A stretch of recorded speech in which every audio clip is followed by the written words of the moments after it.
ಇನ್ನು ರಾಜ್ಯದಲ್ಲಿ ವಿಧಾನ ಪರಿಷತ್ನ ಚುನಾವಣೆ ಕದನ ಕಣ ಈಗ ಮತ್ತಷ್ಟು ಕಾವೇರ್ತಾ ಇದೆ. ಆಗ್ನೇಯ ಪದವೀಧರರ ಕ್ಷೇತ್ರದಲ್ಲಿ BY ವಿಜಯೇಂದ್ರ ಅವರು ಈಗ ಸರ್ಕಸ್ ಮಾಡ್ತಾ ಇದ್ದಾರೆ.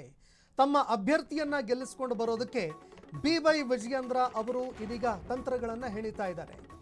ಆಗ್ನೇಯ ಪದವೀಧರರ ಕ್ಷೇತ್ರದ ಪೂರ್ವಭಾವಿ ಸಭೆಯನ್ನ ಮಾಡಿದ್ದಾರೆ. ಇವತ್ತು ಕಾಂಗ್ರೆಸ್ ಸರ್ಕಾರದ ವಿರುದ್ಧವೂ ಕೂಡ ಇವತ್ತು ರಣಕಹಳೆ ಮೊಳಗಿಸಿದ್ದಾರೆ. ರಾಜ್ಯ ಸರ್ಕಾರದ ವಿರುದ್ಧ ವಾಗ್ದಾಳಿ ನಡೆಸಿದ್ದಾರೆ BY ವಿಜಯೇಂದ್ರ.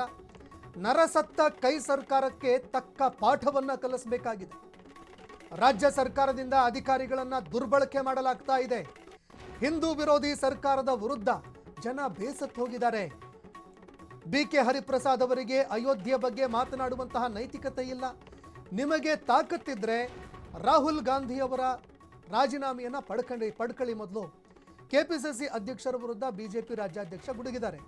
ರಾಹುಲ್ ಗಾಂಧಿ ಅವರೇ BK ಹರಿಪ್ರಸಾದ್ ಅವರ ರಾಜೀನಾಮೆಯನ್ನ ಪಡೀರಿ ಅಂತ ಆಕ್ರೋಶ ಹೊರಹಾಕಿದ್ದಾರೆ. ವಿಧಾನ ಪರಿಷತ್ನಲ್ಲಿ ನಮ್ಮನ್ನ ಸರಿಯಾಗಿರ್ತಕ್ಕಂಥದ್ದು ಸೂಕ್ತ ವ್ಯಕ್ತಿಗಳಲ್ಲಿ ಪ್ರತಿನಿಧಿಸಬೇಕು. MLC ಆಗಿ ನಮ್ಮ ಸಮಸ್ಯೆಗಳಿಗೆ ಸ್ಪಂದನೆ ಮಾಡ್ತಕ್ಕಂಥ ಯೋಗ್ಯ ವ್ಯಕ್ತಿಗಳು ವಿಧಾನ ಪರಿಷತ್ಗೆ ಬರಬೇಕು. ಆದ್ರೆ ಇತ್ತೀಚಿನ ದಿನಗಳಲ್ಲಿ ತಮ್ಮ ರಾಜಕೀಯ ಚಪಲಗಳನ್ನ ತೀರಿಸೋಕ್ಕೋಸ್ಕರ ವಿಧಾನ ಪರಿಷತ್ಗೆ ಬರ್ತಾ ಇರತಕ್ಕಂಥದ್ದು ಕೂಡ ನಾವು ನೋಡ್ತಾ ಇದ್ದೇವೆ. ರಾಜಕೀಯ ಚಟಕ್ಕೋಸ್ಕರ ಇವತ್ತು ವಿಧಾನ ಪರಿಷತ್ಗೆ ಆಯ್ಕೆ ಬರ್ತಾ ಇರ್ತಕ್ಕಂಥದ್ದು ಕೂಡ ನಾವು ನೋಡ್ತಾ ಇದ್ದೇವೆ.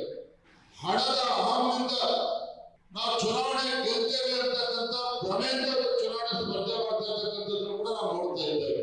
ವಿಧಾನ ಪರಿಷತ್ನಲ್ಲಿ ನಮ್ಮನ್ನ ಸರಿಯಾಗಿರ್ತಕ್ಕಂಥದ್ದು ಸೂಕ್ತ ವ್ಯಕ್ತಿಗಳಲ್ಲಿ ಪ್ರತಿನಿಧಿಸಬೇಕು. MLC ಆಗಿ ನಮ್ಮ ಸಮಸ್ಯೆಗಳಿಗೆ ಸ್ಪಂದನೆ ಮಾಡ್ತಕ್ಕಂಥ ಯೋಗ್ಯ ವ್ಯಕ್ತಿಗಳು ವಿಧಾನ ಪರಿಷತ್ಗೆ ಬರಬೇಕು.